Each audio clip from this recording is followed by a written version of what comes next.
C'est quand le groupe?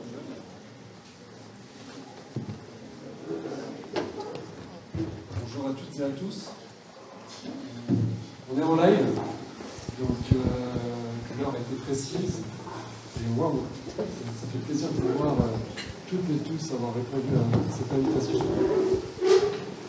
Donc Grégory Vigel, président d'Arthur Lloyd Lorraine. Je suis accompagné d'Emmanuel Massy, ici présent, donc directeur général d'Arthur Lloyd France, qui me fait le plaisir de s'avenir.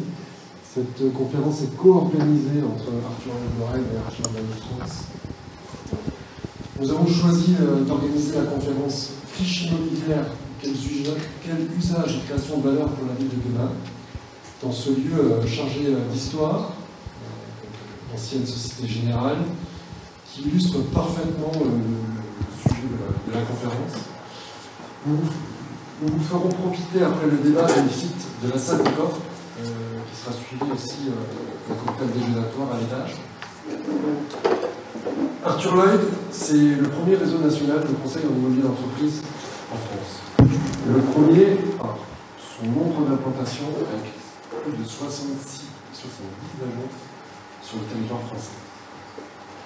Alliant la force et les outils d'une marque nationale à la connaissance fine des marchés locaux. L'ADN d'Arthur Lloyd est profondément ancré dans les régions et fait de la proximité sa force principale. Mes collaborateurs ici présents, les agents de Nancy, de Thionville et bien entendu de Metz, ont chacun leur spécialité. Dans le domaine du commerce, du bureau, des activités tertiaires, des locaux d'activité des entreprises, à la logistique et aussi à l'investissement locatif. En 2021, nos 6 consultants ont commercialisé 125 transactions, représentant quasiment 100 000 mètres carrés sur nos 3 villes. Notre principal rôle, vous l'avez compris, c'est du conseil.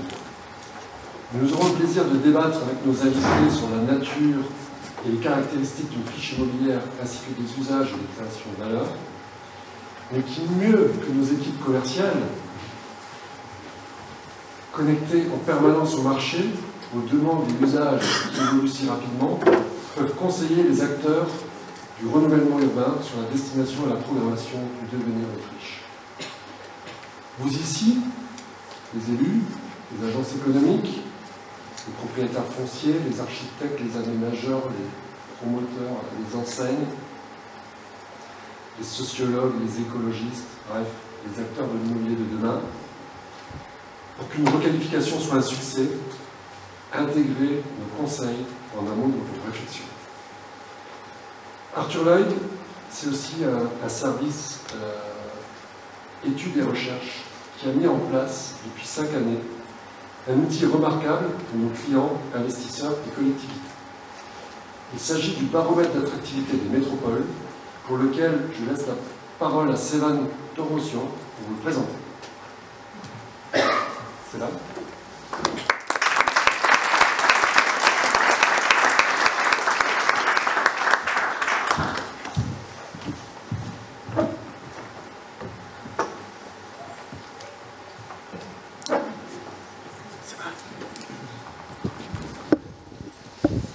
Bonjour à toutes et à tous. Je suis très heureux de partager avec vous quelques enseignements de la 5e édition du baromètre Arthur Lloyd. Alors, merci Grégory pour tes commentaires à l'égard du travail du pôle études et recherches d'Arthur Lloyd. Alors, en quelques minutes, je vais essayer d'évoquer certains atouts du territoire messin, recontextualiser le sujet des friches, évidemment, avant de céder la parole à Quentin Périnel, qui animera cette table ronde.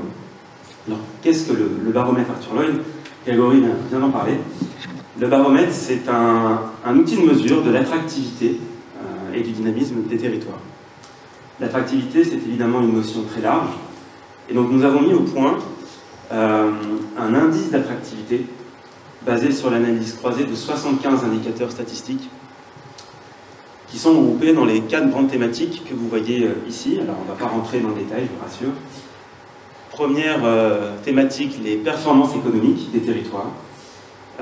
Deuxième, les indicateurs du marché tertiaire et la capacité d'accueil des entreprises. Troisième pavé d'indicateurs, c'est la connectivité, le capital humain et l'innovation. Et enfin, la qualité de vie, qui, comme vous le savez, est devenue un critère essentiel pour attirer les talents et évidemment les retenir. Ce baromètre a été conçu comme un outil d'aide à la décision pour concevoir une stratégie immobilière d'entreprise sur le territoire national, mais également pour les investisseurs, pour leur permettre de décrypter le potentiel de croissance d'un territoire. Alors, que nous dit le baromètre Arthur Lloyd sur l'aire urbaine de Metz? Il s'agit bien des aires urbaines que nous avons pris en compte dans cette étude. Metz a gagné 5 places dans l'édition de 2021, dans la catégorie des aires urbaines de 200 à 500 000 habitants.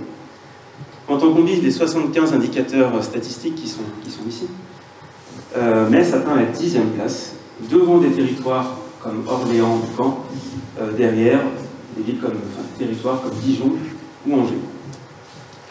Alors, je n'ai pas la chance d'être messin, d'être mosellan. Je vais quand même me risquer à retenir 3 atouts, 3 points forts, objectifs qui ressortent de cette étude, étayés, chiffrés, et un atout, on va dire, plus subjectif qui est lié au thème des friches. Premier point fort, Metz, qui est un territoire, comme vous savez tous, transfrontalier, et un territoire qui bénéficie d'une très bonne accessibilité, même si les Mosellans me parlent souvent des bouchons sur l'autoroute, mais toujours est-il qu'il y a des infrastructures qui sont présentes. On est à un carrefour des autoroutes, la LGV Est. Le territoire est très accessible et d'ailleurs Metz arrive première dans la catégorie des métropoles intermédiaires pour les infrastructures de transport. Deuxième atout, le coût du logement, qui est l'une des composantes de la grille sur la qualité de vie. Metz et son territoire et sa métropole offrent un coût du logement maîtrisé, c'est vraiment un atout. Puisque aujourd'hui, alors il s'agit évidemment de moyenne, on a un prix métrique à 2000 € du mètre carré, je vous rappelle, c'est une moyenne, quand on dépasse souvent les 4000 € dans certaines métropoles régionales. Enfin, troisième point fort, et là c'est plus le cœur de métier d'Arthur Lloyd, l'immobilier d'entreprise, Metz demeure le premier marché des métropoles intermédiaires, avec 35 000 m² de bureaux transactés en moyenne chaque année. Alors évidemment, ça peut paraître modeste par rapport à des métropoles comme Lyon ou Lille, mais Metz fait mieux que Saint-Étienne, Metz fait mieux que Rouen, qui sont pourtant des aires urbaines bien plus grandes que Metz. Cette performance du marché d'immobilier de bureau, elle est la traduction concrète d'une certaine vitalité économique du territoire messin et évidemment une complémentarité des sites d'implantation avec la zone historique du Technopole sur la façade est et une offre de centralité avec le quartier de l'amphithéâtre. Enfin, je l'évoquais il y a quelques instants, un atout plus subjectif du territoire messin et mosellan. C'est sa capacité à se réinventer et même à faire preuve d'une certaine audace. En effet, dans de nombreux domaines, ce territoire a su transformer les chocs qu'il a subis, mutation du tissu industriel, réorganisation de la carte militaire, en énergie positive. Alors, je vous propose là 3 exemples pour être vraiment très concret. Premier exemple, c'est évidemment l'audace urbaine et architecturale. On pense évidemment au quartier de l'amphithéâtre, on y reviendra, et avec des réalisations signées par des architectes renommés, ce qui est assez rare dans une métropole de cette taille. Deuxième exemple, dans une ville qui a 3000 ans d'histoire, la culture et le patrimoine utilisés comme un levier d'attractivité. D'ailleurs, le festival Constellation va bientôt démarrer, me semble-t-il. Enfin, troisième exemple, cette fois-ci du côté du faire savoir, avec le marketing territorial. On a analysé dans cette étude, dans le baromètre Arthur Lloyd, de la campagne très médiatique, il y a plus de 10 ans, Je veux Metz, après l'annonce de la fermeture de la base de la Frascati, à la création plus récente d'une marque de territoire, et son agence d'attractivité, dont je salue les représentants, Inspire Metz. L'Eurométropole fait parler d'elle et met en avant ses atouts au niveau national. Alors on voit bien que la question de la résilience d'un territoire prend ici une dimension toute particulière. L'Eurométropole de Metz apparaît aujourd'hui comme un laboratoire urbain où l'on ose, où l'on sort des sentiers battus pour mieux se réinventer. Cela m'amène évidemment à parler des friches, et c'est la dernière partie de mon propos, qui s'apparente désormais à un levier au service de la résilience des territoires. Alors bien sûr, les friches souffrent ou ont souffert d'une image parfois, pas tout le temps, mais parfois négative, dans l'imaginaire collectif.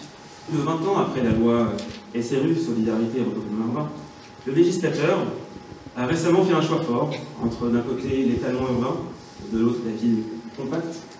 Un choix qui n'est d'ailleurs pas sans défi pour les professionnels de l'immobilier, pour tous les acteurs en fait, de la ville. Ce choix, c'est celui de la loi Climat et Résilience, adoptée en 2021.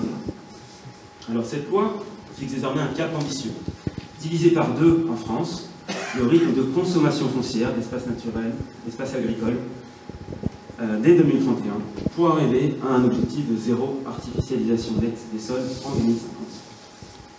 Évidemment, dans cette redistribution des cartes, la reconquête des friches va devenir incontournable. Signe de ce changement de regard de l'État, sa cellule CEREMA, qui est rattachée au ministère de l'écologie, l'outil carte donc je dois dire mettre en mode avion, qui permet en fait de centraliser les données sur les recensements de friches en France.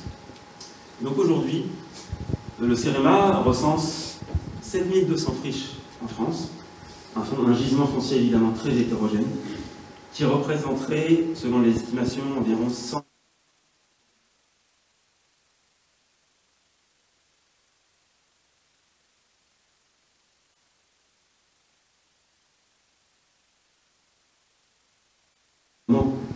les acteurs de la région, du département, n'ont pas attendu cet inventaire pour enclencher le réemploi des friches. Alors, je terminerai ici mon intervention.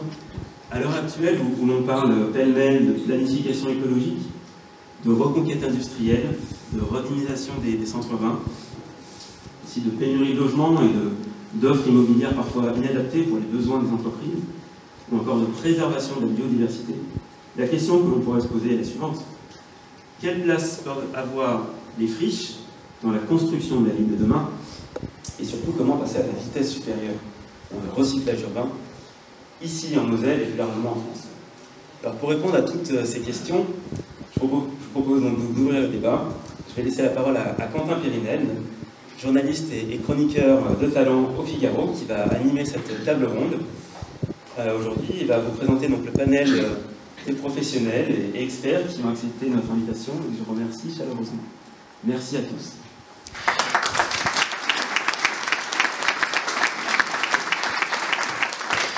Merci à Sévan pour ses propos éloquents. Alors, petit message de service avant de commencer. C'est formidable, vous êtes très nombreux dans ce hall de banque. Et je dois dire que de mémoire d'homme, j'ai jamais animé un débat aussi mise en abîme, si je puis dire, parce que là, on va parler de friche. On est dans une friche avec tout ce que ça implique, c'est-à-dire, Grégory Bigel l'a pas dit tout à l'heure, mais il faut savoir que cet endroit a été dépigeonné quand même avant que vous veniez. Néanmoins, il n'est pas exclu qu'un ou deux pigeons apparaissent, donc il y a deux carabines qui sont dans le coin là-bas si vous avez besoin. Et puis voilà, je sais pas si vous avez vu les toilettes aussi, on peut pas vous mentir, quoi. C'est vraiment une friche, on est dans une friche, donc c'est assez agréable, je trouve, et assez éloquent de parler de ce sujet dans un endroit pareil. Et Grégory l'a dit également, on aura le bonheur tout à l'heure de visiter la salle des coffres au -1, j'y suis allé tout à l'heure, vous allez voir, c'est un décor de film, mais on va, avant de visiter la salle des coffres d'ici une grosse heure et demie, et avant de débattre, je vais vous demander donc à tous les quatre, pas de pitcher parce qu'on n'est pas Startup Nation ici, etc. Mais disons, je vais vous demander de présenter des cas concrets, de nous adresser des cas concrets sur lesquels vous avez travaillé, histoire d'illustrer encore un peu plus notre propos et de pouvoir commencer à débattre dans les meilleures conditions possibles. Donc je vais faire comme à l'école, je vais me tourner à gauche, Marjorie Tandéro, je vais vous donner la parole pour vous présenter déjà, pour nous dire ce que vous faites dans la vie et nous parler d'un ou deux cas concrets. Voilà, c'est à vous. Merci Quentin. Alors, moi je suis Marjorie Tandéro, je suis enseignante-chercheuse à l'ESCA. Échangeons, je vous prie. Merci. Je suis Marjorie Tandéro, je suis enseignante-chercheuse à l'ESCA, qui est une école de commerce, et je suis localisée sur Angers. Je suis spécialisée en économie de l'environnement et j'ai effectué une thèse qui portait sur la reconversion et le réaménagement des friches polluées, thèse qui était financée par l'ADEME et la région Pays de la Loire. Je suis également chercheuse associée au laboratoire SMART, qui est une unité de recherche rattachée à l'INRAE. Jérôme Barrier, enchanté, je connais un certain nombre d'entre vous dans la salle, j'ai 58 ans, je dirige SEBL Grand Est et la SAREM, qui sont deux opérateurs économie mixte, qui gèrent des projets pour le compte des collectivités. La particularité étant que l'une d'entre elles travaille en milieu rural, périurbain et petite ville. Il y a dans la salle un certain nombre de représentants de Petites Villes de Demain et Action Cœur de Ville. L'autre, la SAREM, travaillant pour l'Eurométropole de Metz et donc en secteur principalement urbain. Voilà, et donc je suis ravi de participer à cette table ronde puisqu'on est des opérateurs de friches, on a de nombreuses références et il se trouve par ailleurs, je fais une petite minute promo si j'ai le droit, 20 secondes, pas plus, il se trouve par ailleurs que je viens de commettre un livre qui s'appelle Réconcilier les territoires. Voilà, j'ai terminé mes 20 secondes, je le dédicacerai tout à l'heure après. Voilà. Merci, bonjour à tous, je suis ravi d'être avec vous tous. Je suis Vincent Ray, je suis le directeur de l'innovation et du développement durable du groupe Novaxia. C'est un groupe qui a 15 ans et qui est un groupe d'investissement immobilier dont le cœur de métier est le recyclage urbain. Notre ressource, c'est d'investir des friches, des bureaux vides, et il y en a de plus en plus, pour les transformer, on verra avec des études de cas. Notre ADN, c'est donc l'obsolescence, et à la différence de promoteurs, on réunit des dizaines de milliers d'épargnants en France, à travers notamment leur assurance vie, pour ensuite investir, souvent en copromotion ou en co-investissement avec des acteurs locaux, sur des friches, sur de la vacance, pour renouveler en logement ou autre chose. Petit teasing pour tout à l'heure. Merci. Christophe Ostolani, donc je appartiens à ArcelorMittal Real Estate Europe. Je suis en charge du développement sur l'ensemble de l'Europe. Nous gérons l'ensemble de l'immobilier du groupe ArcelorMittal sur ce périmètre, principalement en Europe de l'Ouest. Et nous intervenons via notre filiale M&A sur les acquisitions et jusqu'au recyclage de friches. On n'aime pas ce mot chez ArcelorMittal. On appelle ça une zone déstressée. Et voilà, on a été pendant longtemps producteur institutionnel de friches, mais maintenant on les recycle et on va s'en expliquer. On en reparlera tout à l'heure de cette définition qu'on peut accoler ou pas. On cautionne d'ailleurs le terme friche. Donc maintenant que vous êtes présenté, je retourne à nouveau vers vous, Marjorie. Je vous laisse nous décrire, nous expliquer en 5 minutes. En gros, vous avez chacun 5 minutes. Je ne vais pas chronométrer à la seconde près, mais en gros, essayer d'être dynamique pour nous et puis pour vous.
Sur la Poissonnière, c'est une ancienne usine de traitement de surface des métaux avec une forte contamination des sols au cuivre, aux solvants halogénés.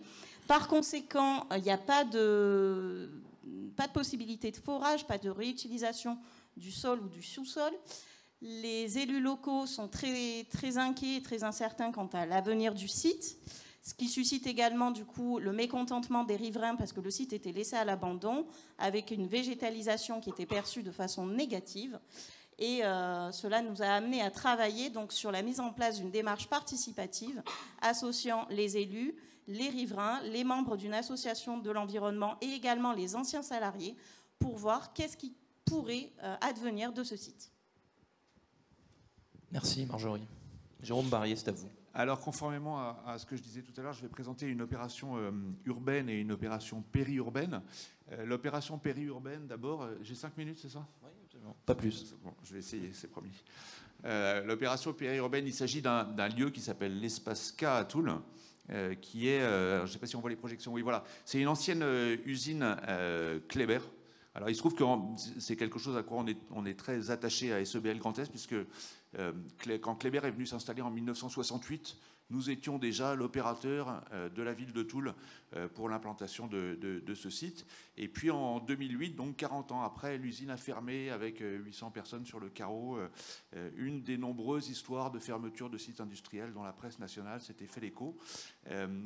Sauf que la particularité de ce site, c'est que les élus se sont emparés du sujet et ont décidé de le reconvertir, ce qui était un peu un exploit parce que, pour rappel, la halle que vous voyez ici, qui donc était la halle de production de pneus, s'étend sur 7,3 hectares couverts, hein, j'entends, c'est pas le terrain, c'est vraiment 7,3 hectares couverts, et donc un site mono-industrie, totalement fermé, qu'il a fallu reconvertir entièrement, et travail qui a été fait d'ailleurs, je tiens à le signaler, conjointement avec l'EPF Grand Est. Hein, on travaille vraiment en collaboration avec l'EPF qui a réalisé toute une série de travaux.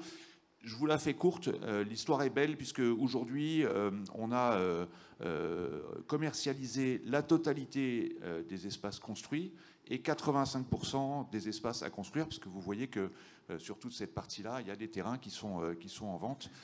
Et quand je dis commercialisé, c'est soit en vente, soit en location. Et il y a déjà 350 emplois sur les 800 qui avaient été perdus. Il y a déjà 350 emplois qui ont été requalifiés. Donc c'est une opération à laquelle on est vraiment très attaché, qui est exemplaire, qui d'ailleurs a été primée à plusieurs reprises. Je suis obligé d'aller très vite.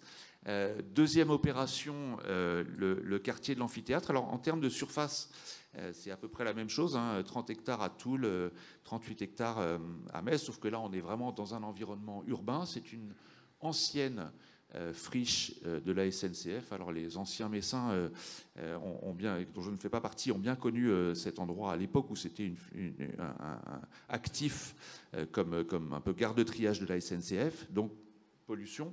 Et c'est donc une opération au total 1650 logements en 2 phases. On a terminé la première phase, on entame la deuxième phase avec des grosses ambitions, et donc une opération qui se déroule sur une quinzaine ou une vingtaine d'années, avec cette particularité que la première phase étant terminée, ça nous permet, pardon, j'anticipe un petit peu sur les sujets du débat tout à l'heure, mais ça nous permet d'avoir une vision sur les a priori d'il y a 20 ans sur qu'est-ce que serait la ville de demain. Ce qu'on constate aujourd'hui, c'est évidemment totalement différent. Ce que nous, on estime être la ville de demain aujourd'hui, et peut-être que dans 10 ans, on s'apercevra qu'on s'est complètement trompé. Voilà. Il y a donc tout un tas de choix qui ont été faits, notamment la gestion intégrée des eaux pluviales. C'est une opération extrêmement importante parce qu'elle est longée. Alors sur la photo, on a l'impression que c'est courbe, mais en fait, ce que vous voyez à droite est long. C'est longé par un talus SNCF avec une voie ferrée et des trains qui passent. Et de l'autre côté, vous avez des jardins, les jardins Jean-Marie Pelt, qui sont magnifiques, et qui servent aussi d'exutoire pour les eaux pluviales de la première partie de la zone. La deuxième partie, les eaux pluviales sont gérées en interne. Voilà, je pourrais vous en parler pendant des heures, mais je n'ai pas le droit. Donc je m'arrête là, il y aura peut-être des questions. Jérôme Barrier, merci. Vincent Auré, c'est à vous. 1, 2, c'est bon. Alors je vais mettre le chronomètre, sinon vous allez voir, je vais dépasser. Donc Novaxia, un groupe d'investissement sur le recyclage urbain. Notre caractéristique, c'est qu'on va acheter souvent en co-investissement sans conditions suspensives de permis de construire ou de financement. Et la logique immédiate de ça, c'est qu'on achète des bâtiments qui sont vides. Pour vous donner un ordre d'idée, sur l'échelle de l'Île-de-France, c'est 4 millions de mètres carrés de bureaux vides aujourd'hui, actuellement, qui sont vides, et plus d'1 million qui sont vides depuis plus de 3 ans. Donc ça, c'est sur la seule échelle de l'Île-de-France, et ça se retrouve partout.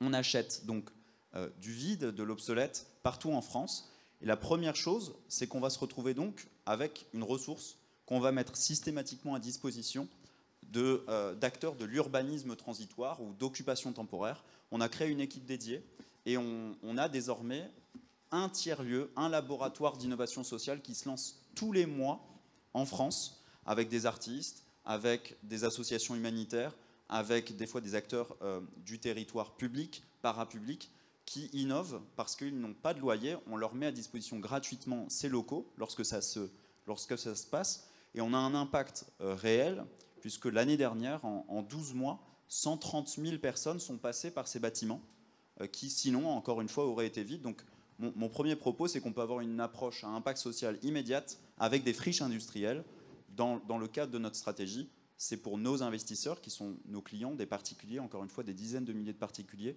qui veulent avoir une approche solidaire. L'une des premières actions, c'est l'urbanisme transitoire. Et le potentiel des friches industrielles sur tous les territoires est toujours là. Un exemple, une clinique désaffectée à Villeurbanne qui n'a plus d'électricité et qui est assez glauque, on peut quand même en faire quelque chose pour des pompiers qui veulent s'exercer. Et bien sûr, en cœur de ville, on peut imaginer beaucoup d'autres innovations, beaucoup d'autres laboratoires, et donc il y a un réseau national qui est en train de se monter pour ça. Deuxième chose, une fois qu'on a acheté sans condition suspensive, on va en faire quelque chose.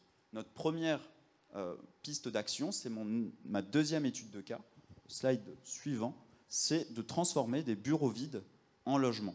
Une opération emblématique que nous avons eue, et celle-ci, c'est rue Planchat à Paris, un bâtiment des années 1928 qui avait été initialement du logement, qui s'est retransformé en atelier, bureau, vide, que nous avons acheté et que nous avons retransformé en densifiant légèrement en logement. C'est une opération emblématique parce qu'on a conservé l'existant, ici on le pouvait, on a conservé des éléments de patrimoine, comme on peut le voir d'ailleurs ici, il y a tout un tas d'atouts au-delà du financier, et on produit du logement là où ça manque. Aujourd'hui en France, on a 100 opérations de ce type, et on investit 800 millions d'euros cette année sur cette thématique du bureau en logement. Notre grille d'analyse, elle se retrouve d'ailleurs dans le baromètre d'Arthur Lloyd, c'est de regarder où c'est attractif et où il manque de logement, et ensuite on investit. Une fois qu'on a dit ça, on investit donc pour produire du logement, pour répondre à cette pénurie, sans artificialisation des sols. Ça a été mentionné, on a cet engagement en tant qu'entreprise à mission de ne jamais artificialiser des sols, et donc on renature, on enlève même du béton sur l'ensemble de nos opérations. On produit du logement, et la deuxième partie désormais qu'on vient d'annoncer, c'est qu'on va aussi utiliser le recyclage urbain pour produire de l'activité et pour en amener, dès que c'est possible, au-delà du logement, parce que parfois le logement ne suffit pas, il faut aussi créer de l'activité. Et on vient donc d'annoncer un investissement avec un partenaire étranger pour investir 1 milliard d'euros en France ces prochaines années sur tout le domaine des sciences de la vie. Alors qu'est-ce que les sciences de la vie? Eh bien ça va du laboratoire et de l'incubateur de start-up dans le domaine de l'intelligence artificielle qui pourrait être appliquée dans le domaine médical, jusqu'au centre logistique de production de médicaments, de robotique dédiée à la santé. Et il y a une immense vague d'investissements étrangers et français dans ce domaine, et donc une demande immobilière et un potentiel de création d'emplois qui est réel et qui, là aussi, peut prendre appui sur une ressource que sont les friches industrielles. Tous les territoires ont leur potentiel en fonction des universités, des hôpitaux, de tout le tissu économique déjà présent. Et donc on vient d'ajouter cette corde qui, encore une fois, pour nous, c'est le recyclage urbain et l'avenir. La loi climat et résilience le dit. Pourquoi attendre 2030 puisqu'on a des millions de mètres carrés vides et voilà. Merci infiniment. Christophe Ostolany, vous êtes le dernier. Donc vos camarades ont été très rapides, donc vous avez 15 minutes. Voilà. Ça tombe bien. Donc, je vais vous présenter 2 cas d'approche de terrain désaffecté que nous déstressons. En fait, ça, en anglais, on dit distress site. Et on réemploiera le terme friche, vous le savez, Christophe Ostolany. On avait dit non, normalement. Donc à Bassindre, en fait, on a mis en place un concept qui s'appelle la forêt habitée. On ne l'a pas inventé, mais on l'a repris pour nous. C'est un terrain d'environ 4 hectares. Bassindre, c'est à Nantes. C'est une usine de packaging. Dans les années 70, il y avait des petits villages où on accueillait des employés, des ouvriers. Ils ont été démolis. On a laissé le temps faire. Et donc, on a la flore, la faune, tout le monde est arrivé. Et aujourd'hui, il y a un vrai marché. Donc, on a une autre approche, c'est-à-dire qu'on a décidé de laisser en place les biotopes, les zones humides, on les voit, donc on les catégorie. On emploie des bureaux d'études qui vont nous dire si c'est pollué ou pas. Et on arrive sur un concept vraiment peu dense, où on va s'adapter aux zones humides, où on va même faire, ici, on le voit, des park house, c'est-à-dire qu'on ne peut pas rentrer chez soi avec la voiture, mais on va la laisser un peu plus loin. On va marcher via des cheminements. Pour vraiment laisser au maximum les arbres, la végétation, Parce qu'il y a aussi un autre phénomène, c'est que les friches, quand elles sont vraiment abandonnées pendant de nombreuses années, il y a tout un écosystème qui est arrivé, qui naît et qui vit très bien. Et ensuite, on a des compensations. Et pour nous, donc, compenser, ça veut dire trouver du terrain ailleurs. Des fois, c'est peut-être pas possible. Donc ici, on va essayer de s'adapter. En tout cas, Nantes Métropole, dès qu'elle a eu ça, elle a dit bingo, on y va. Et on a le même projet. J'ai pris les mêmes slides au Luxembourg, à Rodange. On a un terrain à peu près similaire où la ville nous a dit OK. Le deuxième exemple, ArcelorMittal a créé, il y a dans les années 90, début 2000, une société qu'on a économie mixte avec l'État, 50% l'État, 50% ArcelorMittal, c'est Agora. Donc j'en suis un des administrateurs, parce que j'appartiens au real estate. Et donc, au 19e siècle, on voit l'industrie s'est implantée. Et il y a eu des cycles, donc c'est un cycle extrêmement long, puisqu'en 1997, c'était l'arrêt du dernier au fourneau. Et le Luxembourg, qui est un pays plutôt neuf en la matière, s'est dit, tiens, quoi en faire? Donc c'est à peu près 120 hectares, 1,3 million de mètres carrés qui se sont développés. Il faut dire une chose sur le Luxembourg, c'est que la dynamique économique a permis ce développement, a permis de payer la dépollution, sachant qu'au Luxembourg, il n'y a pas encore toutes les lois comme en France, et on est sur une loi environnementale plutôt très restrictive par rapport à la France. On est sur une méthode seuil, ici on est sur une approche plutôt risque. Donc voilà, il reste 40% à commercialiser, donc s'il y a des acteurs... peuvent y aller, hein, il y a de la place encore, sachant que la partie que vous voyez si vous y allez, où il y a le train, le centre commercial, bon ça c'est fini, il y a de l'autre côté où c'est beaucoup plus vert, où c'est une approche plus douce, avec de l'habitation. J'en profite ensuite puisqu'on a un deuxième site à Chifflange, donc c'est toujours sur Esch-sur-Alzette, qui a tout petit bout sur Chifflange, mais c'est parce que l'entrée c'était à Chifflange, donc on l'appelle comme ça. C'est pareil, donc fermeture 2016 du 19e siècle, donc ça datait du 19e siècle, pardon. Et avec Agora, donc on a mis en place un concours urbain, c'était en 2019 de tête. Et il y a une définition d'environ 800 000 m² de surface plancher avec une nouvelle gare, donc la gare d'Esch-sur-Alzette va se déplacer. Il va y avoir un CBD autour, il va y avoir beaucoup de logements et c'est une approche plutôt smart, petite smart city, avec peu de voitures normalement. Et nous sommes en train de travailler activement avec mes collègues et Jean-Philippe qui est dans la salle au niveau environnement pour transférer le site cette année, ça devrait se faire en septembre. Et ensuite, il y a les mises en place des PAP, etc., etc. Et là, c'est un site donc, qui est désaffecté. On le laisse aussi libre cours aux artistes qui sont en train de le repeindre de toutes les couleurs. Ça, c'est sympa. Avant de le déconstruire et de commencer le lotissement. Voilà. Merci Christophe. On en reparlera justement de ce que c'est intéressant, ce que vous dites, ce côté transitif, ce côté récréatif, parfois qu'on accole à une friche avant de le faire devenir quelque chose de plus durable. Disons, je propose qu'on fasse un peu de sémantique pour commencer. Le terme de friche, c'est un terme assez à la mode. Hein. Il y a pas mal de bars branchés ou de restaurants qui s'appellent la friche quelque chose, la friche machin, ce qui veut bien dire que les buzzwords, ça traduit parfois de vrais enjeux de société. Donc la définition d'une friche, c'est un terrain précédemment exploité, abandonné par l'homme et colonisé par une végétation spontanée. C'est un peu ce que vous décriviez, Christophe. Comment est-ce que vous, ce terme friche, est-ce que vous trouvez qu'il correspond à l'expérience que vous avez tous les jours, à ce que vous voyez? Est-ce que c'est le bon terme finalement? Là, je m'adresse à chacun d'entre vous. Je commence. Allez. Oui, alors, sauf que c'est un terme qui a une connotation négative. Et c'est ce qui est intéressant dans ce qui a été dit tout à l'heure, notamment sur l'avènement du zéro artificialisation nette, c'est que donc j'ai noté que la Moselle était le département français dans lequel il y avait le plus de friches. Ça a une connotation négative. Sauf que aujourd'hui, où on va être obligé de faire de la consommation raisonnée de foncier, ça devient, ce qui était un handicap devient paradoxalement une chance, Et donc voilà, sur le terme de friche, moi je pense que c'est un terme qui va prendre une connotation de plus en plus positive. Je reprends à mon compte la terminologie qui est employée par l'EPF Grand Est.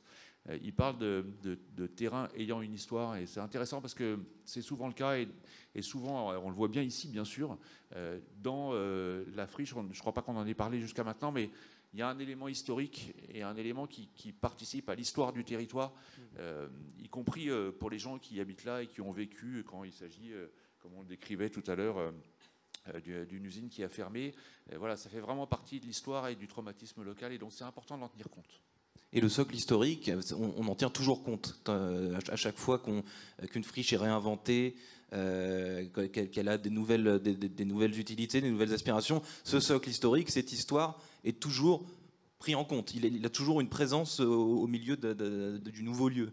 En fait, sur la friche dite de Chifflange, il y a de nombreux bâtiments, des murs ou des gazoducs qui sont classés. Donc ils vont rester, l'urbanisme va se faire autour.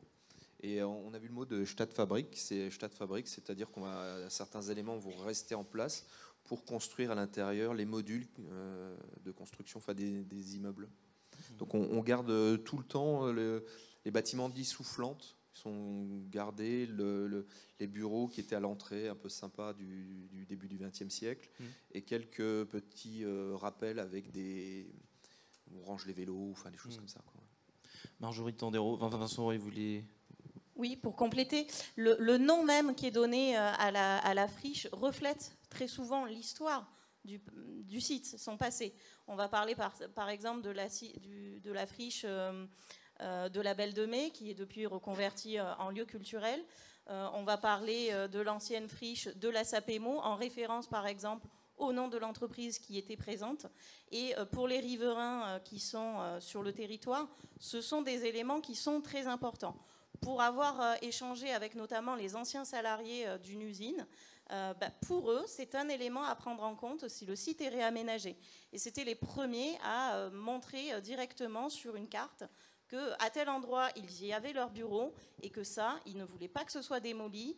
Et si c'était démoli, alors il fallait que ce soit reconstruit en remettant des éléments par l'architecture, par peut-être la végétation, en tout cas qui rappellent que précédemment, il y avait des bureaux. Vincent, aurez-vous brûlé d'envie d'intervenir? Oui, je meurs d'envie d'intervenir pour parler aussi de tout ce qui concerne autour de la friche. Friche, un lieu qui a une histoire, et souvent, comme ça a été un bassin d'emploi, comme ça a été une activité, vous avez des instituts de formation, un tissu industriel des fois qui est encore là, de manière peut-être de plus faible intensité, mais sur lequel on peut s'appuyer. Et donc en dézoomant, en travaillant avec les agences d'attractivité, avec les promoteurs locaux, avec tous les acteurs, en fait on voit que la friche a aussi beaucoup de ressources autour d'elle, et pas uniquement sur les infrastructures existantes sur le terrain. Oui, pardon, je remets une petite, parce que c'est un sujet qui est vraiment important. Et ça veut dire, sur le sujet qui nous préoccupe aujourd'hui, que nous autres acteurs de la réhabilitation de friches, on n'est pas que des techniciens. Et on a trop souvent l'habitude d'aborder nos sujets par le biais de la technique, alors que, et c'est ce qu'on vient de dire vraiment tous, quand on réhabilite une friche, ce qu'on fait, c'est presque sociologique, quoi. En tout cas, il y a une dimension culturelle attachée au territoire qui est extrêmement importante. Sociologiquement parlant, justement, à partir de quel moment, quelle année, peut-être pas précisément, mais disons à peu près, est-ce que cette thématique est devenue essentielle pour les pouvoirs publics, pour les entreprises? À quel moment est-ce que c'est devenu un enjeu de société, vous diriez? Alors Jérôme Barrier et vous autres. Oui, pardon, je ne veux pas monopoliser. Mais moi je dirais à partir du moment où la question du chômage, donc ça remonte quand même, il y a un petit moment, hein, les années 70, à partir du moment où la question du chômage est devenue une question cruciale, à ce moment-là on s'est rendu compte du lien particulier qui date du 19e siècle. Enfin, dans l'histoire humaine, c'est quand même assez récent, du lien particulier entre le territoire, l'activité économique et les populations. Et donc c'est à ce moment-là que ça devient vraiment important et que ça prend cette dimension-là, me semble-t-il. Christophe Ostolani, je vous vois faire une moue que j'ai du mal. Est-ce que vous êtes d'accord ou vous n'êtes pas d'accord? Oui, moi je l'ai dit, je viens d'une cité minière du nord de la Moselle. Vous avez grandi dans une friche, vous? Je suis grandi dans une friche. Et je suis la troisième génération à travailler chez ArcelorMittal, indirectement, dans les mines, dans les usines.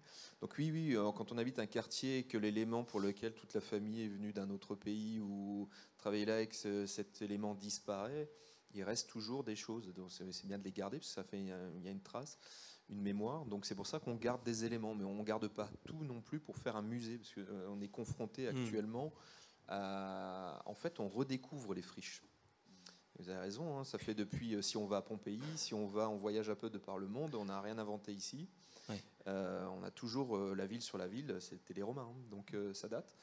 Simplement, actuellement, il y a une volonté parce qu'il y a de la zéro artificialisation nette, donc c'est normal que les friches soient une priorité. Par contre, nous sommes chez ArcelorMittal, avec mes collègues, parfois confrontés avec, donc c'est très à la mode, donc on fait de la friche, et de vouloir en faire quelque part un musée. Je m'explique un peu, un musée, c'est-à-dire qu'on veut tout garder.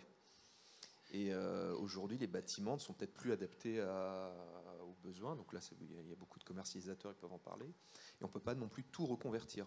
Nous, les outils, clairement, au fourneau, une aciérie, où c'est un outil, donc pour nous, il faut le mettre par terre. J'ai parlé des soufflantes. On est en train de livrer une opération pour laquelle nous avons été aménageurs à Schuralzet, c'est la route Lenz, c'est l'entité rouge. Nous avons gardé 3 bâtiments dits iconiques. Mais le reste, on est obligé de démolir, sinon on ne peut pas reconstruire. Et démolir, c'est un gros mot ou pas quand on déconstruire. Parle déconstruire, oui. À déconstruire, on enlève un par un les bouts, démolir, je sais pas, on casse tout. Ouais, donc on prend des pincettes, on déconstruit comme on déconstruirait des Legos. Si on a un petit pinceau, on regarde chaque truc. Ouais. D'accord. Vincent Auré, ça prend combien de temps? C'est une question compliquée, parce qu'on a commencé à évoquer tout à l'heure un peu le cahier des charges, disons. On va aller dans les détails, on va creuser ce point, mais concrètement, à partir du moment où on constate l'existence d'une friche et le moment où on va poser la dernière pierre, si je puis dire, il se passe combien de temps? Il se passe 10 ans? Il se passe plus? Comment ça se passe un projet tout bêtement de A à Z, quoi? Alors sur nos opérations, ça dure moins longtemps. Après, j'imagine qu'il y a d'autres opérations, ça peut durer plus longtemps. Nous, quand on arrive, il y a déjà une vision territoriale qui est là. On va voir les élus, on va regarder les plans et on leur demande qu'est-ce que vous envisagez pour cette zone. Nous, on a vu le potentiel et on a fait nos calculs financiers en sachant qu'on peut l'acquérir et on regarde ça. Et donc, à partir du moment où il y a une vision territoriale, où il y a un tissu, ça met entre 12 et 18 mois. Alors, il y a le dépôt de permis de construire, il y a les échanges avec les acteurs, mais entre 12 et 18 mois, on peut commencer la phase 1. Donc, ça peut être en différentes phases, hein, selon les zones, mais assez rapidement, en fait, on peut mettre en place quelque chose. Et puis, avec l'urbanisme transitoire, en fait, au bout d'une semaine, souvent, il y a quelque chose qui se passe. Et l'urbanisme transitoire, moi je pense à un site à Paris qui s'appelle Les Grands Voisins. J'ai l'impression que cette transition peut durer parfois longtemps parce que finalement, je sais pas, on s'habitue à cette transition. Ça peut parfois être une parenthèse assez confortable pour certaines personnes, pour d'autres un peu plus fâcheux. Tout dépend de ce qui s'y trouve. Mais disons que parfois une parenthèse peut durer plus longtemps que prévu, j'imagine. Oui, alors sur le site des Grands Voisins qui appartenait à un opérateur public, la date de livraison a été décalée et finalement les acteurs sont restés. Il y avait environ 150 structures qui étaient présentes sur ce site. Sur les 150, il y en a eu une qui a dit « est-ce que je ne pourrais pas rester au moment où il a fallu partir ?» Mais toutes les autres sont parties dès lors qu'il y a de la confiance, de la transparence. On n'observe jamais de soucis. Sur le fait que ce soit possible et utile, une association, environ 40% de ses charges, lorsqu'elle est en ville, c'est le loyer ou c'est l'immobilier. Dès lors que vous enlevez ça, un acteur à impact et innovant, il a envie tout de suite de réinvestir, de se développer. Et donc, c'est des formidables laboratoires pour voir ce qui marche. Marjorie Tandéro, justement, si je me tourne vers vous pour la caution, votre connaissance, disons, sociologique de la chose, cet urbanisme de transition, justement, ça prend quel visage la plupart du temps? Qu'est-ce qu'on y trouve quand il faut patienter avant qu'un projet démarre pour de vrai? Alors moi, dans le cadre des friches sur lesquelles j'ai travaillé, il y avait quand même cet élément de pollution des sols. Donc le réaménagement du site ne prenait pas 18 mois. En réalité, par exemple, si on prend la friche Thomson en Angers, les activités ont cessé en 2012, on est en 2022, il n'y a toujours rien qui se passe. À cause de la contamination des sols, à cause de problèmes aussi juridiques entre les propriétaires et un vendeur potentiel. Mais donc le temps de veille de la friche est excessivement long sur une décennie. Et les activités qui vont pouvoir du coup se mettre en place, on va avoir à la fois des activités formelles du type par exemple un entrepôt de stockage pour une entreprise de chaussures, mais on va aussi y avoir parfois des activités informelles avec du squat, du street art, qui sera ou non apprécié par les riverains. Ouais. Voilà. Ça peut poser problème parfois. Exactement. Parce que quelque chose qui était désert, justement une friche qui était déserte depuis 10-20 ans, à côté d'un quartier, c'est le cas un petit peu dont je décrivais les grands voisins, mais les rues avoisinantes avaient la paix. Et tout d'un coup, vous voyez débouler toutes sortes de gens qui ne voyaient pas avant. Donc parfois, ça peut créer des tensions aussi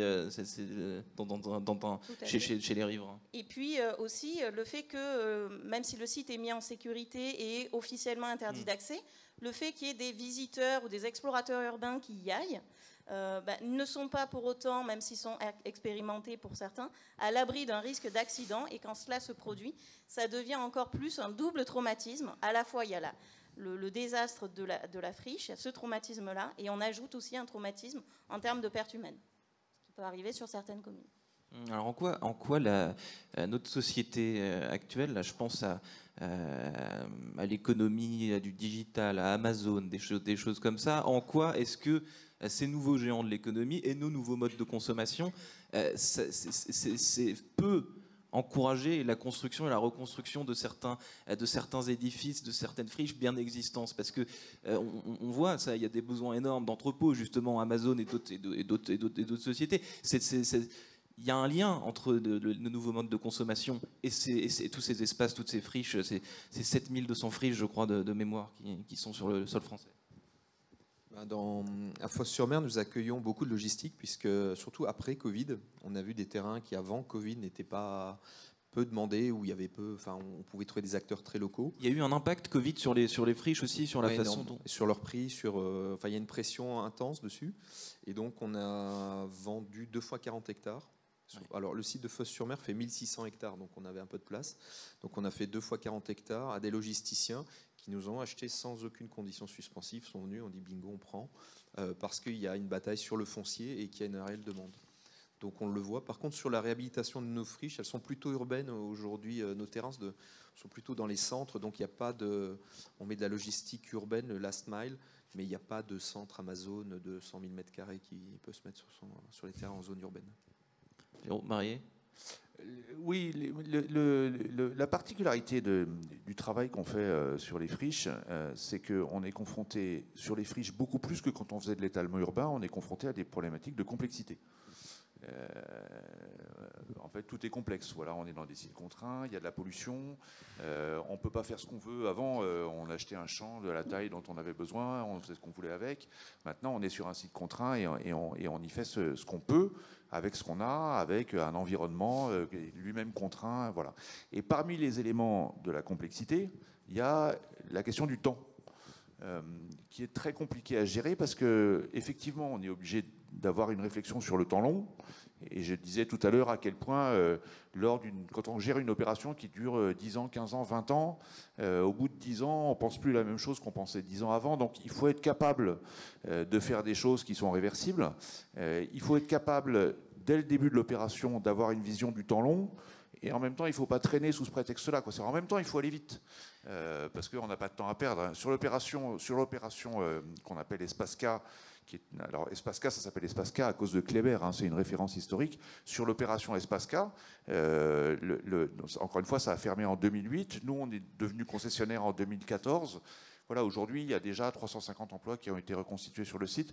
Donc il faut arriver à aller vite et à garder en tête la dimension de temps long. Et c'est intéressant ce que vous dites, parce que la prospective, effectivement, l'expérience nous montre que c'est souvent faux. Souvent, ce qu'on prédit n'est pas ce qui arrive. Et ce que vous décrivez, c'est intéressant. Vous dites la ville de demain, ok, mais avec la possibilité d'avoir des choses amovibles, quoi, au cas où on s'est trompé, au cas où il faut bouger. On se garde cette liberté, c'est-à-dire qu'on a conscience quelque part que on a une certaine humilité. Peut-être que cette idée, on la trouve géniale à l'instant T, mais que l'expérience prouvera que les besoins, c'est pas finalement exactement ça qu'il fallait, quoi.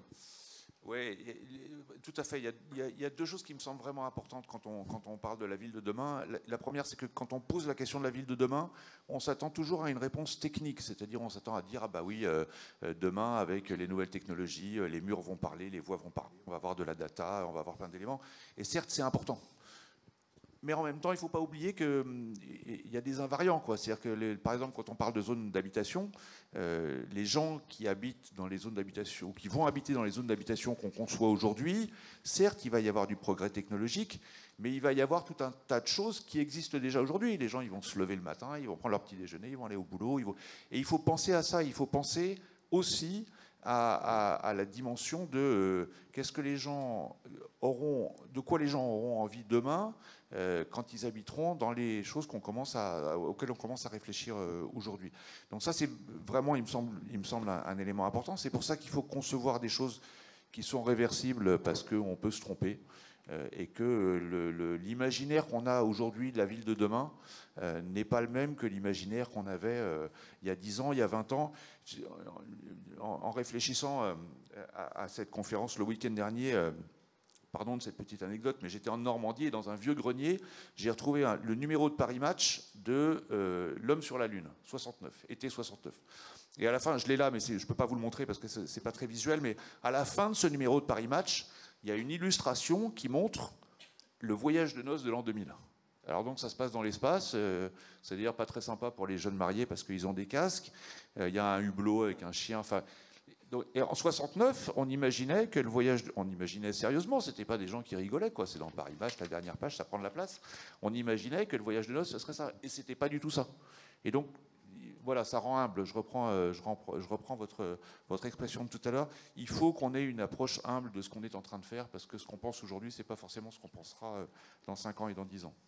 Et là-dessus, donc sur cette vision, sur cette perception, on disait tout à l'heure, je ne sais plus lequel d'entre vous disait qu'en gros, donc évidemment, une friche, ça a une valeur historique, c'est symbolique dans une région, parce que ça laisse des traces parfois, parce que ça rappelle un passé pas toujours joyeux. Et donc, par conséquent, les municipalités, dès lors qu'il y a renouveau, qu'il y a réinvention d'un lieu, réinvention d'une friche, ils ont déjà une idée précise de ce qu'ils veulent faire, de ce qu'ils veulent garder, ce qu'ils ne veulent pas garder, etc. À partir de là, comment est-ce que public, privé, comment les différents acteurs s'entendent? Comment est-ce qu'ils discutent les marges de négociation, les compromis? Comment ça se passe, les coulisses, disons, de ces projets? J'ai quelques exemples qui me viennent en tête, et ça rejoint ce que tu disais tout à l'heure. C'est-à-dire qu'on parle de beaucoup de choses, sauf d'immobilier. Et c'est nécessaire. C'est-à-dire qu'on parle aux élus à la culture, aux élus à l'attractivité économique, et à tous les stades d'ailleurs de collectivité territoriale, pour avoir les différents points de vue. Et c'est comme ça qu'on construit le territoire. Et donc, une réponse très low-tech, très accessible et humble, effectivement, c'est le dialogue. Et on s'assoit autour de la table, on fait des comités, et on regarde exactement, chacun a ses rêves, chacun a ses projections. Il y a souvent un tissu qui est déjà là. Et puis, on estime, on met un peu carte sur table sur le plan financier, combien ça coûte, combien ça peut... On a aussi nos contraintes. Et comme ça, on avance. Ce qu'on voit, nous, c'est une accélération très très forte, d'ailleurs, de nos clients, les investisseurs particuliers, donc les épargnants particuliers, qui ont pris conscience, de même d'ailleurs que les élus, à l'échelle nationale, de la crise climatique et du zéro artificialisation des sols. C'est-à-dire que la loi climat et résilience venait de la Convention citoyenne pour le climat, donc 120 citoyens tirés au sort qui disent, alors si on a une proposition à faire, c'est d'arrêter l'étalement urbain. Ça a commencé quand même à produire ses effets et à donner beaucoup plus de valeur, y compris financière, à ces friches. On va en parler justement de l'étalement urbain. Vous avez dit quelque chose d'intéressant tout à l'heure. Vous avez dit on a encore trop tendance à associer les friches à la technique. Or, il y a esthétique qui rime aussi avec ça. Et donc, il y avait un article de Télérama qui a été publié qui s'intitule « Comment la France est devenue moche » et qui évoque justement la construction à la va-vite de lotissements, de différentes infrastructures qui sont peut-être un modèle un peu discutable aujourd'hui. Là, j'ai l'impression qu'on est aux antipodes de ça quand on discute avec vous là ce matin. Sur certaines villes, vous avez des friches en cœur de ville qui d'un coup présente un potentiel au-delà de l'attractivité de tout ce dont on a parlé pour la mobilité. C'est-à-dire qu'en ouvrant la friche dans le futur projet, vous créez un axe de mobilité douce au cœur de la ville. Et donc, ça, là je parle moins d'esthétique que déjà de pratique. Et alors bien au-delà, après, en faisant des concours d'architectes et autres, on peut aller sur du beau pour une réappropriation plus globale. Mais on peut aussi penser mobilité et ouverture des fois de quartiers entiers qui ne se parlaient plus parce que vous aviez des barrières entre les deux. Est-ce qu'il y a, selon vous, là je suis amusant parce que la prospective, après avoir tapé dessus, je vais vous demander d'en faire un peu, mais est-ce que vous imaginez, c'est ce que vous venez de dire qui me fait penser à ça, est-ce qu'il y a des friches de demain, quelque part? Est-ce qu'on peut déjà imaginer des trucs qui ont été construits récemment qui, dans 20, 30 ans, ne serviront plus à rien, ou qu'il faudra réinventer? Qu'il faut réinventer. Il y a le permis d'innover qui est génial. Il y a eu une première opération en France sur ce sujet. Un bâtiment qui est à la fois bureau et logement et qui pourra changer d'affectation durant sa vie parce que le permis de construire coche les 2 cases. Là, c'est un exemple, mais si on le prend comme un signal faible où on imagine tout un territoire avec des permis de construire, vous cochez plein de cases et en fait, c'est peut-être du logement, peut-être de la logistique, peut-être du bureau. Ça peut changer. On imagine en fait des territoires qui sont beaucoup plus mouvants, malléables, et donc avec beaucoup moins de vacances, puisque dès qu'il y a changement, et dès qu'il y a changement de demande immobilière, ça pourrait évoluer avec moins de délais administratifs, et donc on optimise le mètre carré qui est la ressource. Les problèmes qu'on rencontre le plus souvent, dont je parlais tout à l'heure des discussions privées-publiques et des différents acteurs, mais là où le bas blesse, généralement, c'est où le plus fréquemment? Là, je parle dans l'ensemble des sujets, enfin des friches. Le problème des friches, c'est l'équation économique, toujours. C'est-à-dire que, compte tenu de tout ce qu'on a dit sur la complexité, sur le musée, sur ce qu'il faut faire avec l'existant, sur tout ça, évidemment, ça coûte beaucoup plus cher. Et donc, toute la question est comment on arrive dans un pays dans lequel les finances publiques sont un sujet, j'imagine que c'est un sujet partout, mais particulièrement chez nous.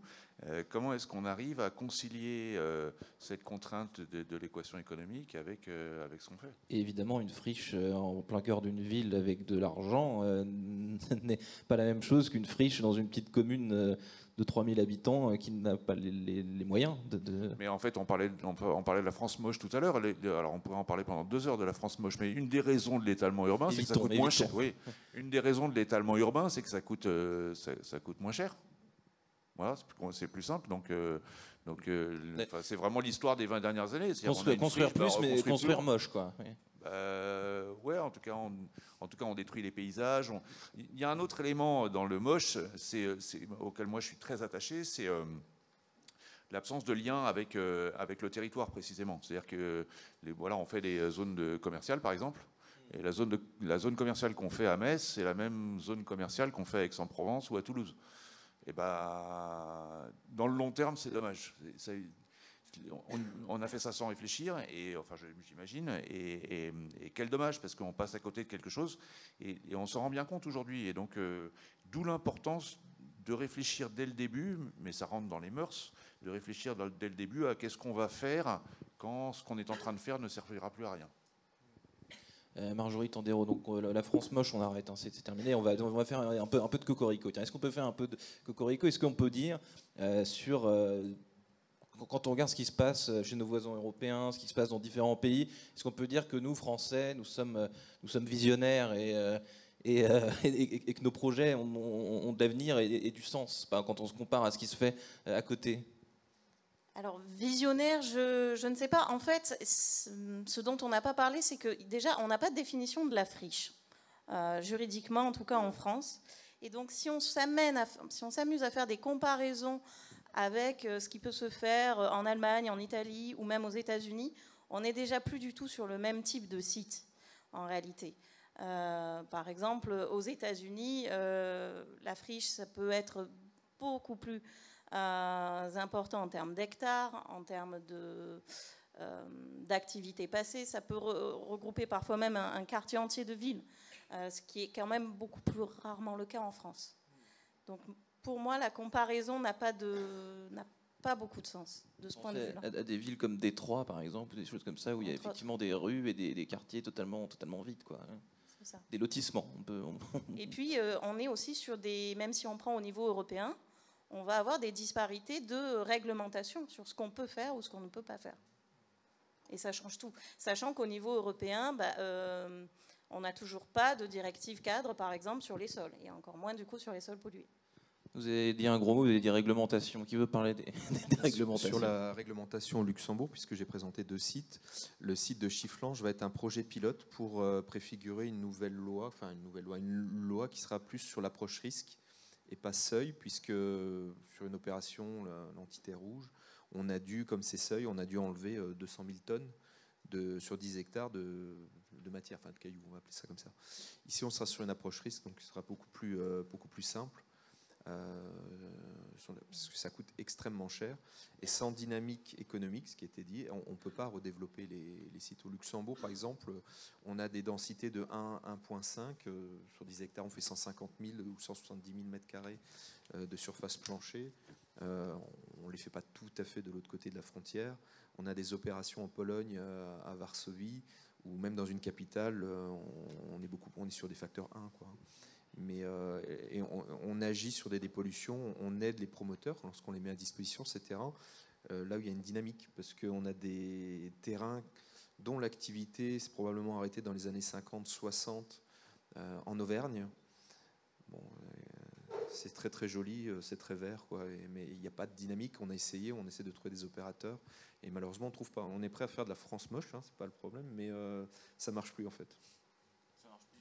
Et la notion de mètre carré, on en a parlé, je reviens un peu sur les impacts Covid. Dans l'immobilier traditionnel, tout comme dans l'immobilier de bureau, le mètre carré, c'est plus l'argument, c'est définitivement plus l'argument qui fait mouche, c'est-à-dire l'argument du grand bureau, du gros bureau. On s'en fout en réalité maintenant, et c'est pareil à peu près partout.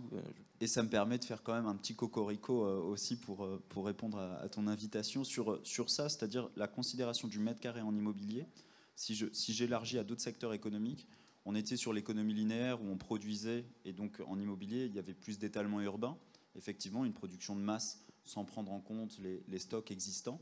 Et là on recycle nos téléphones, et on a une loi économie circulaire par exemple en France que d'autres pays n'ont pas, qui commence au niveau en tout cas individuel à produire ses effets sur plein d'appareils de consommation. On recycle nos téléphones, nos lave-vaisselle, etc. Et petit à petit on se rend compte qu'il y a un bien de consommation, qui a une ressource, une matière première qui émet beaucoup de gaz à effet de serre, qui a beaucoup d'impact sur la biodiversité, c'est le mètre carré. Et donc on va, comme l'aluminium, comme le plastique, on est en train de considérer le mètre carré artificialisé comme une ressource où il faut plus de sobriété foncière, où il faut recycler. Et donc effectivement, on n'est plus sur du service sur le mètre carré que sur des volumes de plus en plus importants. On l'observe dans l'immobilier tertiaire, mais on l'observe plus généralement, y compris sur l'immobilier résidentiel.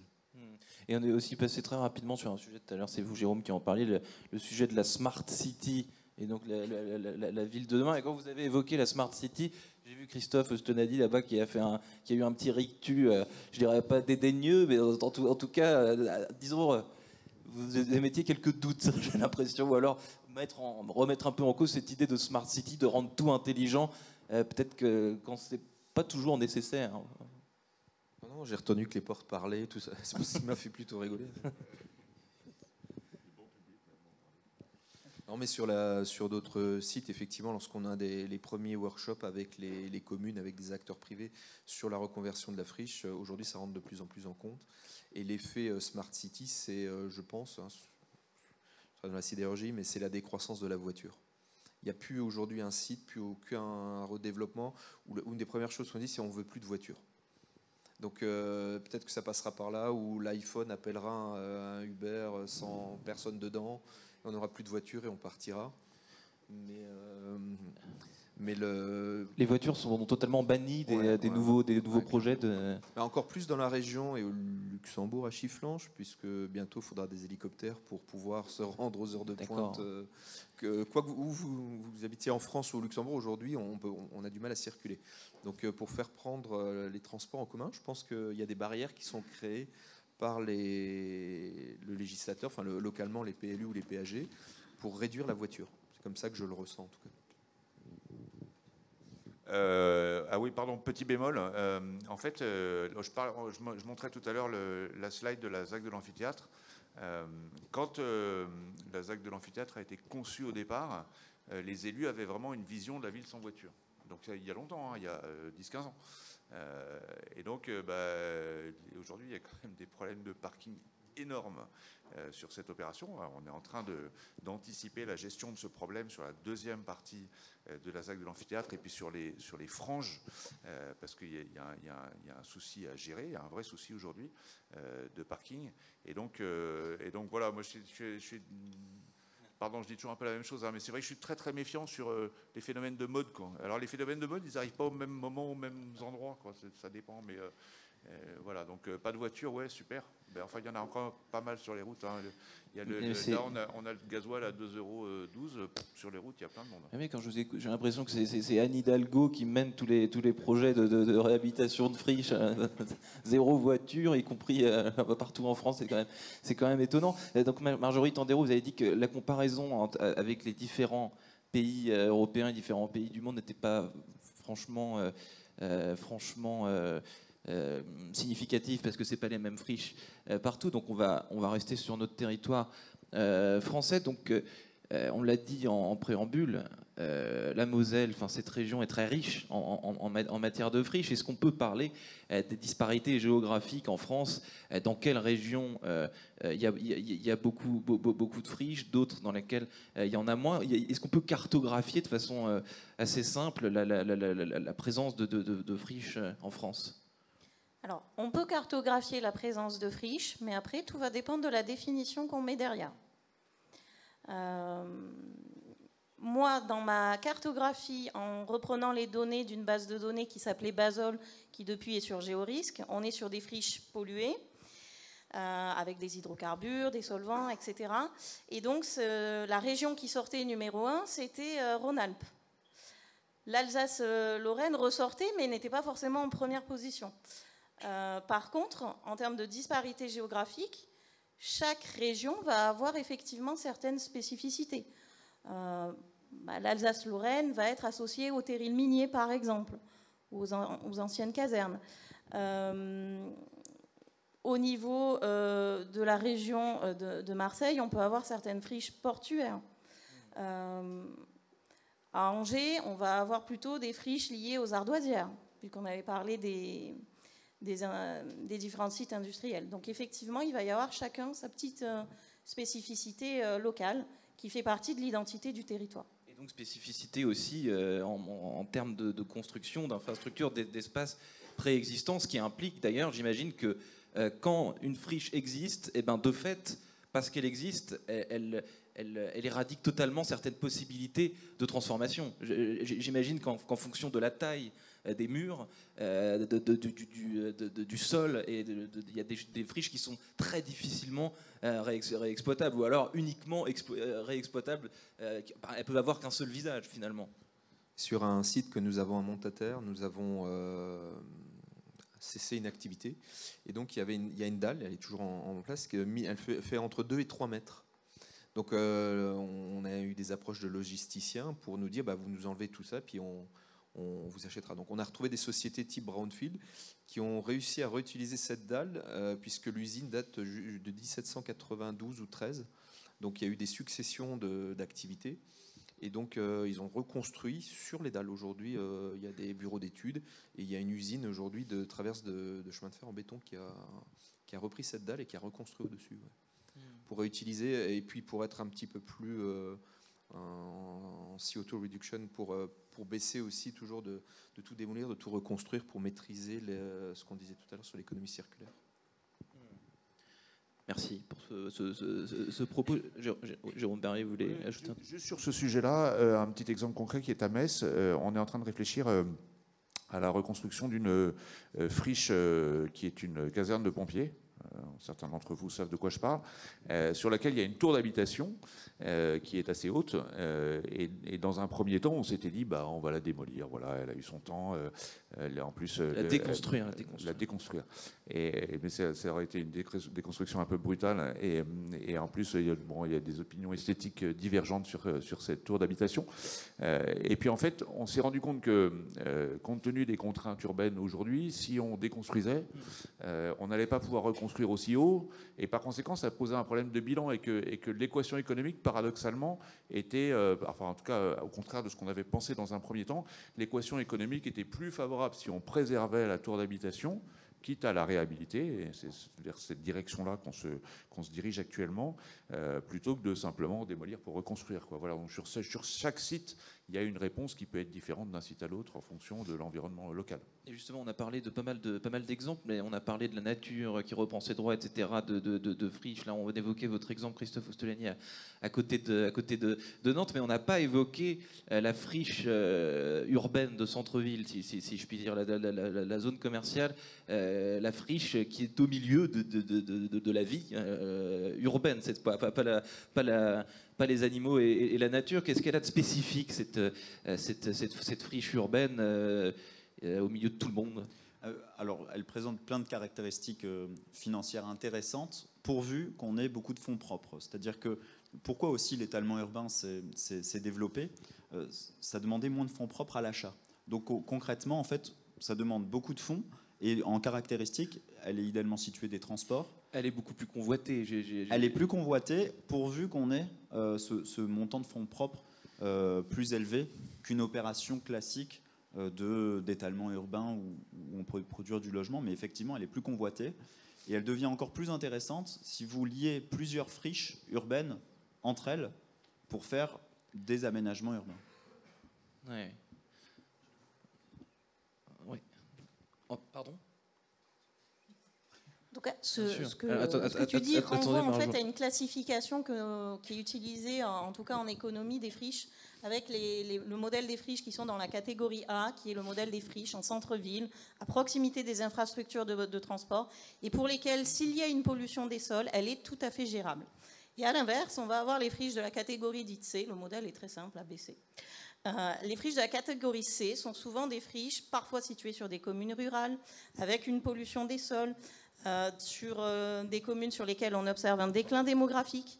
Et là, si on est sur une commune, par exemple, Moches-sur-Loire, alors depuis elle a fusionné, mais initialement, Beau-en-Moges, 800 habitants, découverte d'une pollution à l'amiante pour juste confiner, etc., 3 millions d'euros, ben, ça devient ingérable pour la commune, avec des maires qui vont utiliser des expressions, en tout cas des termes très marqués. Je me retrouve avec ça sur les bras. Pour rebondir, malgré les catégories A, on observe un stock de catégorie A qui augmente, notamment parce qu'on a mis en production, généralement, beaucoup de bureaux, là où il n'en fallait pas forcément, et on s'en rend compte, et donc il y a un stock de catégorie A qui augmente. Pré-Covid, 3 millions en Ile-de-France, aujourd'hui 4 millions de mètres carrés de bureaux vides. Donc là, effectivement, on est sur du bureau qui peut être utilisé, mais pourtant il augmente considérablement. J'en profite pour vous dire que donc on va terminer d'ici 5 grosses minutes. Donc si vous l'avez peut-être déjà fait, hein, mais notez vos questions, les points qui suscitent vos curiosités.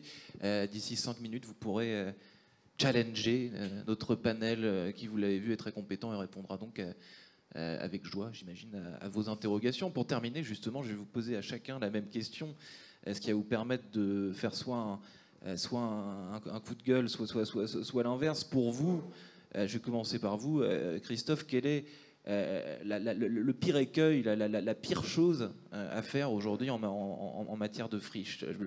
Le truc à ne surtout pas faire, l'écueil dans lequel certains tombent, mais vous, évidemment, vous ne tombez pas dedans. C'est quoi? Le temps, je pense que le temps, c'est l'ennemi de la reconversion, pour tout ce qu'on a dit tout à l'heure par rapport à la faune, à la flore. Elle doit exister, mais si on laisse les choses faire, ce sera toujours beaucoup plus compliqué derrière pour rattraper le temps. Il faut tout de suite chaîner à la cessation d'activité, bien avant, avec les études, parce que je crois qu'il y a à peu près 5 ans d'études, hein, le temps qu'on les lance, le temps qu'on les challenge, et avec un aménageur, avec les élus qui décident du PLU. Et moi, pour moi, ce serait le temps. Le facteur temps. Vincent? Alors oui, en amont et en aval, d'avoir une logique financière court terme. C'est-à-dire que des fois, la création de valeur financière sur des friches se crée sur 10 ans, des fois plus longtemps.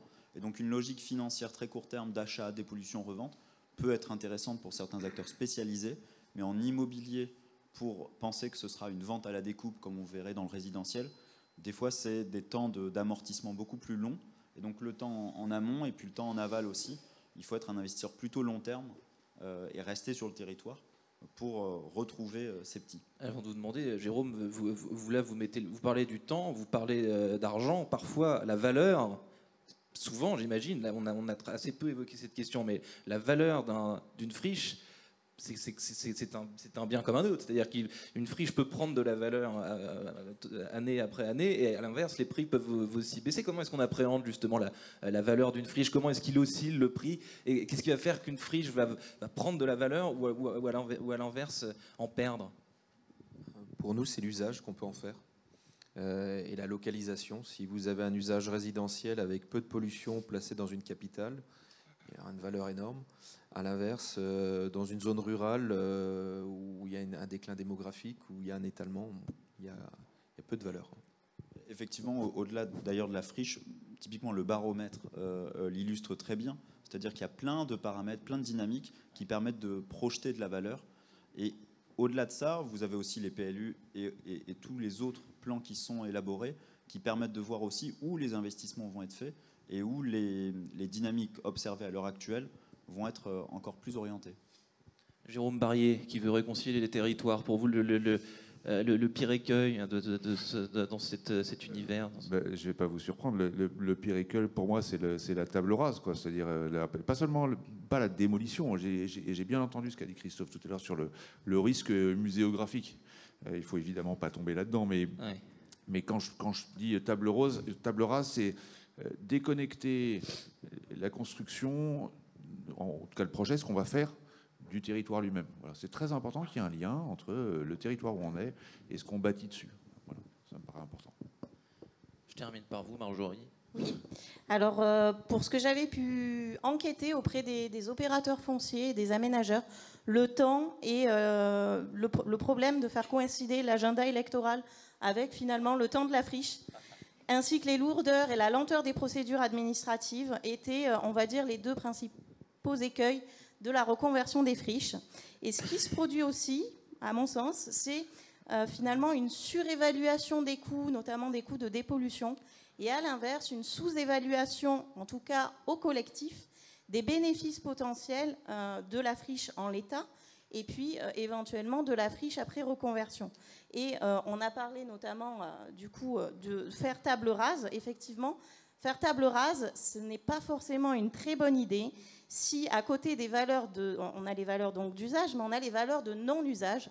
Et dans ces valeurs, on va avoir les valeurs patrimoniales, les valeurs identitaires, qui vont être liées à l'attachement du territoire. Et pour les individus, ça fait partie aussi de leur identité.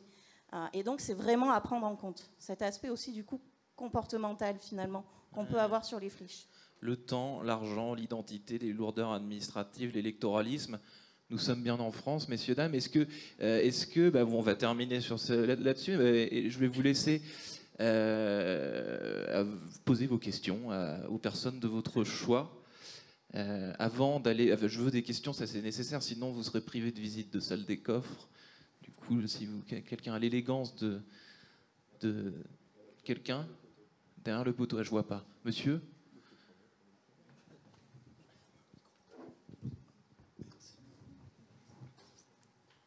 Je ne vous vois pas, mais je vous écoute, monsieur.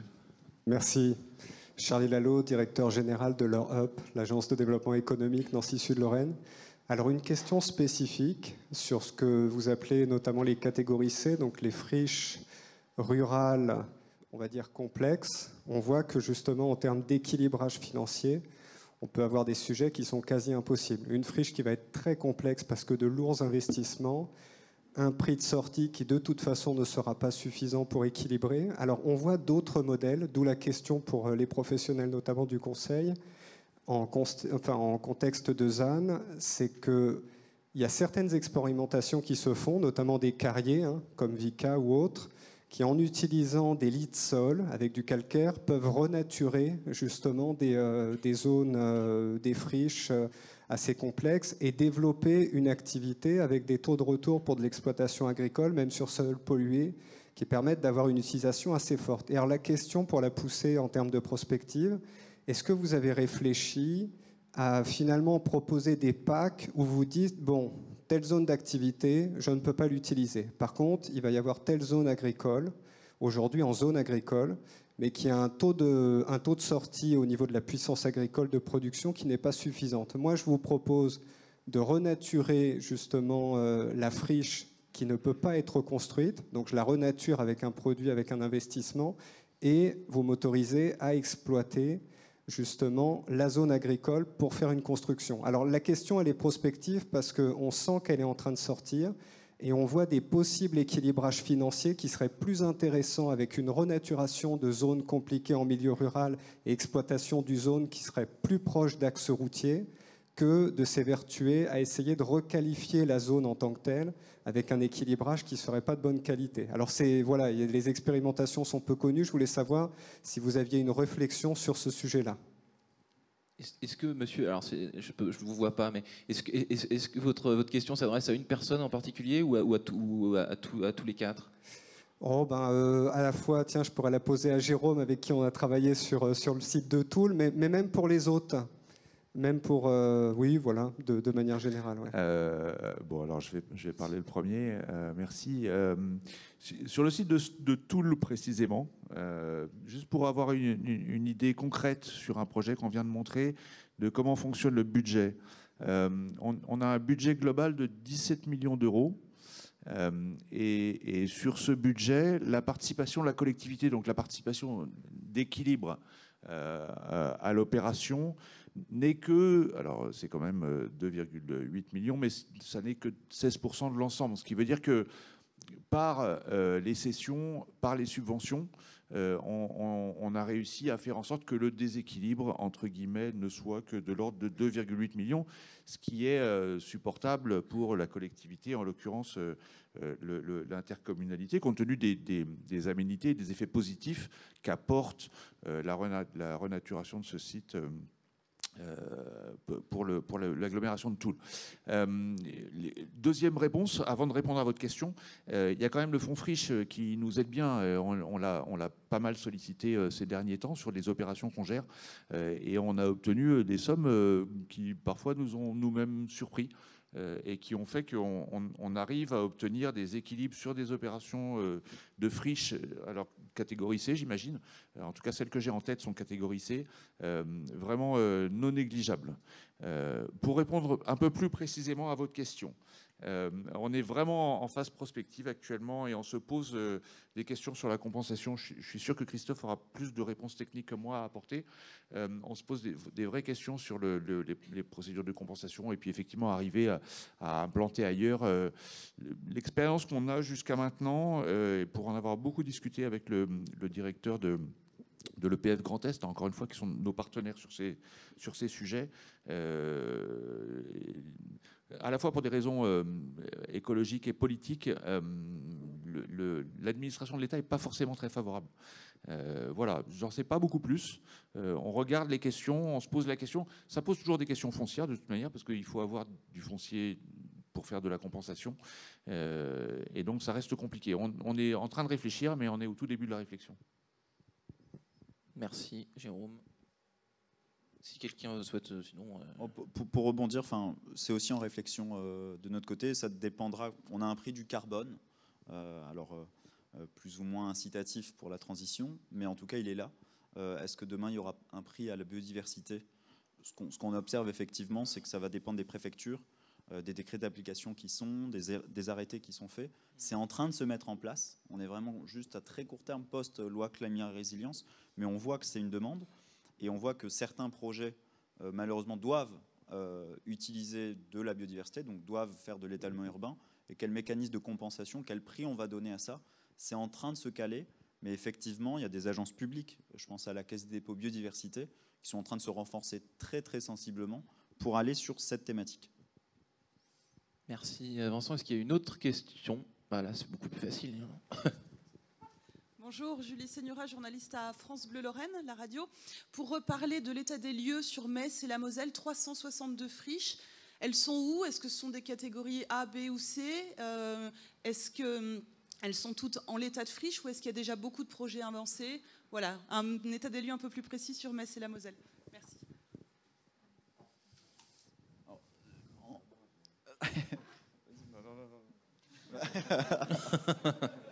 Alors, je me tournerai vers Arthur Lloyd pour cette question. Typiquement, si je devais vous faire une réponse précise, je n'ai pas les chiffres sur la cartographie territoriale. Ce que je peux vous dire, en tout cas, c'est que nous, la thématique de recyclage urbain, que ce soit vers le résidentiel ou de l'activité, est présente dans tous les grands ensembles métropolitains nationaux. Novaxia a un très très fort développement sur cette thématique depuis désormais 5 ans. On double chaque année depuis désormais 5 ans. Et désormais, on a l'ambition effectivement d'adresser tous les territoires, dont celui-là. D'où d'ailleurs le fait que je sois ravi d'être ici, parce qu'il y a un potentiel systématiquement, par la richesse du territoire et par les plans d'investissement public qui ont été décidés et votés. Le plan France Relance, c'est des dizaines de milliards d'euros qui vont être investis, parfois en soutien des entreprises, mais une entreprise qui se développe, automatiquement, il y a une demande immobilière, ça solvabilise une demande immobilière et donc une extension immobilière qui va arriver. Donc on peut regarder le plan France Relance comme une future demande immobilière dans le secteur qui nous intéresse des sciences de la vie. C'est l'un des objectifs du plan France Relance. Et donc c'est pour ça qu'on y croit fortement, puisque les capitaux arrivent, publics et privés, de l'étranger et français, sur encore une fois, la réindustrialisation, mais d'une manière un peu différente, effectivement. Et pour les détails, je pense que Grégory Bigel se fera une joie de vous répondre pendant le cocktail. Voilà. Alors, y a-t-il une dernière question, une ultime question? Ah, Jérôme Barrier, mille pardons, vous vouliez intervenir? Non, j'ai un peu honte. J'adorerais vous donner une réponse super précise avec un tableau, avec combien de catégories. Avec une slide qui apparaîtrait par magie derrière. Voilà. Mais je ne l'ai pas. Ce qui est sûr, c'est que on travaille sur énormément de friches et on travaille parfois sur des opérations sur lesquelles, quand on les a lancées, parce que le sujet était moins à la mode à l'époque, on n'était pas forcément conscient que ça avait une particularité parce que c'est une friche. Je pense à une opération en particulier qui est l'opération de Bassam à côté de Thionville, qui est en fait, on est en train, alors l'initiative revient à Port-de-France-Thionville, à la communauté d'agglomération de Port-de-France-Thionville, mais l'idée c'est de reconvertir une ancienne friche.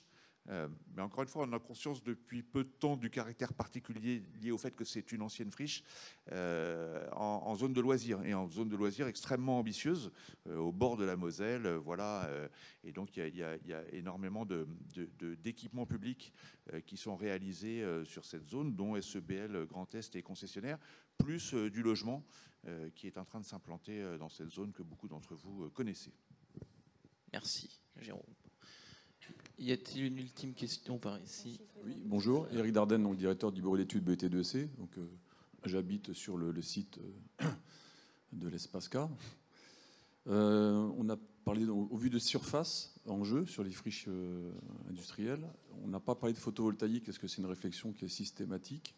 Alors, avec un bâtiment ou sans bâtiment, en type ombrière? Est-ce que donc c'est un sujet, question de la cantonade, voilà. Alors, nous avons certaines friches en France, je pense à l'Audin-l'Ardoise, près d'Orange, où une usine a été cessée il y a une quinzaine, une vingtaine d'années. Il y a du chrome 6 partout, donc la reconversion n'est pas aisée. On a prévu, nous avons fait une première zone de 14 hectares de photovoltaïque, adaptée en plus au cru du Rhône, donc c'est un peu plus haut. Et on a un crassier qui fait une trentaine d'hectares et où on va faire du photovoltaïque sur le toit du crassier, pour des raisons de géotechnique. Et ArcelorMittal, dans le cadre de sa compensation CO2, puisqu'en 2050, nous serons tous neutres, et le groupe va passer au tout électrique par rapport avec la fin du minerai, on mène une opération sur à peu près 800 hectares en Europe, sur nos friches, sur nos terrains, sur les terrains délaissés, pour faire du photovoltaïque. sachant que ça ne représentera que 3 à 5% de l'électricité du groupe. Mais on est en train de s'intéresser de plus en plus. Et auparavant, on prenait un investisseur, clairement, qui nous payait un loyer sur un bail amphithéotique de 30 à 40 ans. Aujourd'hui, on est soit on est en co-développement ou en autoconsommation. On est en train de le faire, ouais, pour autoconsommer et arriver en circuit fermé. Vous vouliez ajouter quelque chose, Marjorie ? Oui, alors j'avais parlé justement de la friche qui était située à Bois-en-Moche. Je vous ai dit 800 habitants, 3 millions d'euros pour confiner l'amiante. Cela a été fait. Le projet mis en place est justement un parc solaire photovoltaïque avec, pour une autre partie du site, de l'éco-pâturage. Donc ce sont des choses qui peuvent se faire sur des friches, on va dire, assez difficiles à reconvertir ou de catégorie C. Voilà. Merci. Bien, nous allons nous arrêter là. Je voulais simplement remercier Arthur Lloyd Lorraine d'avoir mis à disposition cet espace qui habituellement est fermé. C'est une friche, c'est un chantier, donc c'est fermé au public. J'ai pas vu de pigeons, je ne sais pas si vous en avez vu passer un ou deux. En tout cas, merci de votre présence, de votre attention. Et puis je vous invite, avec l'accord de Grégory Bigel évidemment, à descendre à la salle des coffres. Pour voir, c'est une pièce assez édifiante. On a l'impression d'être dans les années 70 au moins. Je demanderai des précisions, mais merci infiniment. Merci à tous les quatre. Et puis à tout de suite à la salle des coffres et là-haut pour le cocktail.